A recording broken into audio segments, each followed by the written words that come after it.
Breaking news చూస్తున్నాం. నేడు మధ్యాహ్నం 3 గంటలకు సచివాలయంలో కేబినెట్ భేటీ జరగనుంది. రాష్ట్రంలో నెలకొన్న తాజా రాజకీయ సామాజిక పరిస్థితులతో పాటుగా పలు కీలక అభివృద్ధి పథకాలపై ఈ భేటీలో సుదీర్ఘంగా చర్చించి నిర్ణయాలు తీసుకోనున్నారు. రాష్ట్ర వ్యాప్తంగా కొనసాగుతున్న ఆర్టీసీ కార్మికుల సమ్మెపై కేబినెట్ కీలక నిర్ణయం తీసుకోనుంది. కార్మికులు పెట్టిన 32 డిమాండ్లతో పాటుగా గతంలో చర్చకు వచ్చిన ఆర్టీసీ విలీనం ప్రక్రియపై కూడా మంత్రివర్గం చర్చించనుంది. సమ్మెను విరమింపజేసేలా ఉద్యోగ సంఘాలకు భరోసా ఇచ్చే అవకాశం ఉంది. దీనిపై మరింత సమాచారాన్ని హరీష్ అందిస్తారు ఫోన్ ద్వారా. హరీష్, చెప్పండి, మీ దగ్గర ఉన్న తాజా సమాచారం ఏంటి? రైతు లక్ష్మణ్, మధ్యాహ్నం 3 గంటలకు సచివాలయంలో సీఎం రేవంత్ రెడ్డి అధ్యక్షతన కీలక కేబినెట్ సమావేశం జరగబోతా ఉన్నది. ఇక ప్రధానంగా దీంతో వాళ్ళు కీలక అంశాలపైన కూడా చర్చించి రాష్ట్ర కేబినెట్ నిర్ణయం తీసుకోబోతా ఉన్నది.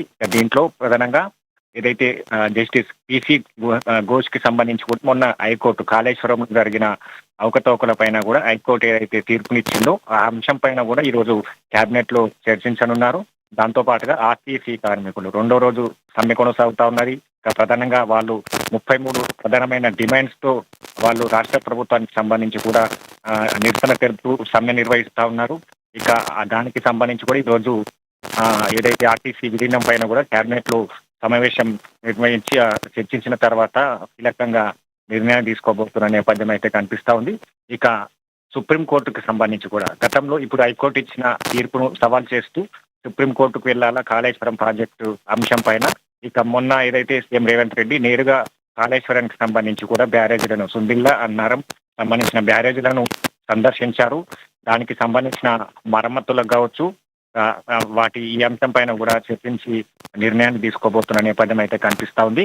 ఇక ముఖ్యంగా జస్టిస్ పిసి ఘోష్ కమిషన్ నివేదిక సంబంధించిన హైకోర్టు తీర్పు, ఆర్టీసీ సమ్మె వంటి కీలక అంశాలు, అలాగే గవర్నర్ శివప్రతాప్ శుక్లా వద్ద పెండింగ్ లో ఉన్న ఎమ్మెల్సీలకు సంబంధించి కావచ్చు, దాంతో పాటుగా ఇక కోదండరాం కి సంబంధించి అలాగే అజారుద్దీన్ కి సంబంధించి కూడా ఈ 2 సంబంధించిన ఎమ్మెల్సీలను పెండింగ్ లో ఉన్నాయి కాబట్టి దానిపైన కూడా నిర్ణయించి తీసుకోబోతున్నారు. ఇక అజారుద్దీన్ కి సంబంధించి కూడా మంత్రివర్గంలో కొనసాగించాలా లేదా మంత్రివర్గంలో మార్పుల చేర్పులకు సంబంధించి ఈ అంశాలపైన కూడా చర్చించనున్నారు.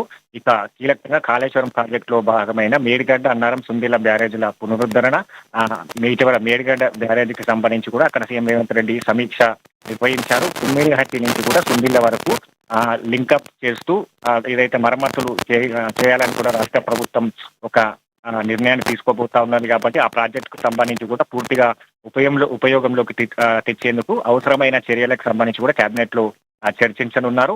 ఇక మొత్తంగా అజారుద్దీన్, కోదండరాం ఎమ్మెల్సీల అభ్యర్థుల పైన కూడా కేబినెట్ లో చర్చించే నిర్ణయాన్ని తీసుకోబోతున్నట్టుగా తెలుస్తా ఉంది. నెల 30లోగా ఎమ్మెల్సీల ఆమోదం పొందకపోతే అజారుద్దీన్ కి సంబంధించి కూడా మంత్రి పదవికి రాజీనామా చేయాల్సి వస్తుంది. కాబట్టి గవర్నర్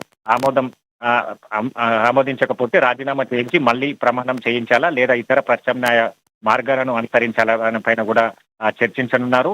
ఇక ముఖ్యంగా జెడ్పీటీసీ, ఎంపీటీసీ ఎన్నికలకు సంబంధించి కూడా జిల్లా మండల పరిషత్ ఎన్నికలు మంత్రివర్గంలో చర్చించి నిర్ణయాన్ని తీసుకోబోతున్నారు. ఇప్పటికీ రాష్ట్ర ప్రభుత్వానికి సంబంధించి కావచ్చు మంత్రులు కూడా జెడ్పీటీసీ, ఎంపీటీసీ ఎన్నికలకు సిద్ధంగా ఉండాలి. ప్రతి కార్యకర్తకు సంబంధించి కూడా కాంగ్రెస్ ప్రభుత్వం జెడ్పీటీసీ, ఎంపీటీసీ వరుసగా అన్ని ఎన్నికల్లో కాంగ్రెస్ గెలుస్తూ వస్తున్నది. ఇక జెడ్పీటీసీ, ఎంపీటీసీ ఎన్నికల్లో కూడా మెజార్టీ స్థానాలను సొంతం చేసుకునేందుకు సమాయత్తం కావాలన్నట్టు కూడా ఇప్పటికే పలు సమావేశంలో కూడా చెప్పడం జరిగింది. కాబట్టి ఈ రోజు మంత్రివర్గ సమావేశంలో ఈ అంశం పైన కూడా చర్చించి నిర్ణయాన్ని తీసుకోబోతా ఉన్నారు. ఇక ఎల్ఎన్టీకి సంబంధించి రాష్ట్ర ప్రభుత్వం స్వాధీనం చేసుకోవాలనుకుంటుంది. కాబట్టి ఎల్ఎన్టీకి ఏదైతే మెట్రో సెకండ్ ఫేజ్ రాష్ట్ర ప్రభుత్వమే నిర్మాణం చేపట్టాలి, ఇతర కంపెనీకి అప్పచెప్పాలి. ఈ అంశాలన్నిటిపైన కూడా ఈ రోజు కీలకంగా చర్చించి నిర్ణయాలు తీసుకోబోతున్నారు. ముఖ్యంగా ఆర్టీసీ కార్మికులకు సంబంధించి కూడా సమ్మె పైన విరమణ పొందేలా కూడా రాష్ట్ర ప్రభుత్వం చర్యలు తీసుకోబోతోంది. ఉద్యోగులకు సంబంధించిన డిమాండ్స్ పైన కూడా చర్చించి నిర్ణయం తీసుకోబోతున్న పరిస్థితి అయితే ఉందని చెప్పి లక్ష్మణ్. Thank you Harish.